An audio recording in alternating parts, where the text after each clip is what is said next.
परमात्मा के अवतरण का महापर्व शिवरात्रि, अंधकार को मिटाकर ज्ञान की आत्म ज्योति जगाएं। 90वीं महाशिवरात्रि के उपलक्ष्य में 90 दीपक विशिष्ट अतिथियों के द्वारा प्रज्वलित किए। प्रजापिता ब्रह्मा कुमारी ईश्वरी विश्वविद्यालय द्वारा महाशिवरात्रि का पावन पर्व बड़े ही आध्यात्मिक रीति के साथ मनाया। सुबह शिव जी की पूजा अर्चना के उपरांत शिव ध्वजारोहण किया। ब्रह्मा कुमारी बहन ने सभी को महाशिवरात्रि की शुभकामनाएं देते हुए कहा कि आज का पर्व विशेष पर्व है। विश्व की सभी महान विभूतियों को जन्म उत्सव मनाए जाते हैं, लेकिन परमात्मा शिव की जयंती को जन्मदिन न कहकर शिवरात्रि कहा जाता है। आखिर क्यों? इसका भावार्थ है, परमात्मा जन्म मरण से परे हैं और उनका किसी महापुरुष या देवताओं तक की तरह शारीरिक जन्म नहीं हुआ। वह अलौकिक जन्म लेकर अवतरित होते हैं। उनकी जयंती कर्तव्यवाचक के रूप से मनाई जाती है। वह सृष्टि पर अति धर्म गिलानी के समय अत्याचार पापाचार की जब अति हो जाती है, तब परमात्मा साधारण मानव के तन में प्रवेश करके सृष्टि का परिवर्तन करते हैं। वर्तमान समय कलयुग का अंतिम चरण चल रहा है। यह सारा कालरात्रि ही है। हम सभी आत्माओं को यह शुभ संदेश देना चाहते हैं कि अब परमपिता परमात्मा शिव संसार को पवन तथा सुखी बनाने के लिए फिर से प्रजापिता ब्रह्मा के तन में अवतरित होकर सहज राजयोग ध्यान की शिक्षा दे रहे हैं।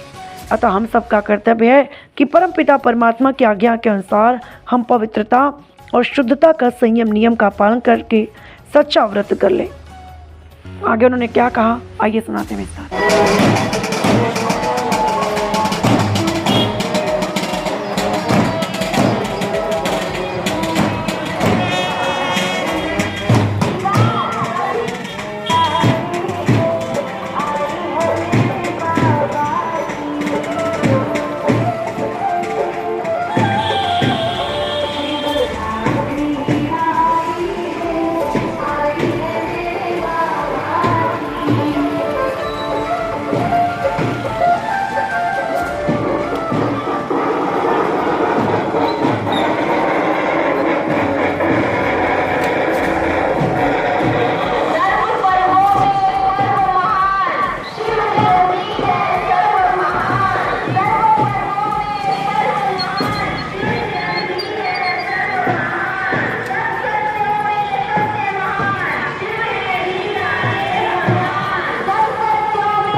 अज्ञान अंधकार में परमात्मा शिव का अवतरण होता है।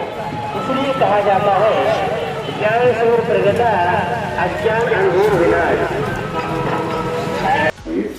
और उसको जब छोड़ते हैं तो हमें बड़ा कष्ट भी होता है, लेकिन हमें ऐसा लगता है कि अपने ये सात्विक जीवन बनाने के लिए, निश्चल जीवन बनाने के लिए कहीं ना कहीं हमें ऐसी चीजों को त्यागना जरूरी है। और इसलिए संत महात्माओं ने भी इस बात को बार ये बातें कही हैं।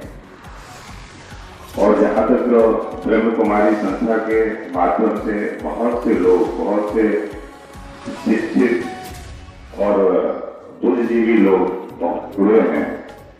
और मैं ये मानता हूँ कि जो भी आपके माध्यम से जो भी ज्ञान अर्जित होता है वो हमें एक मार्ग हमारा प्रशस्त करता है कि हम आगे कैसे चलें, हम आगे कैसे जीवन अपना निकालें। क्योंकि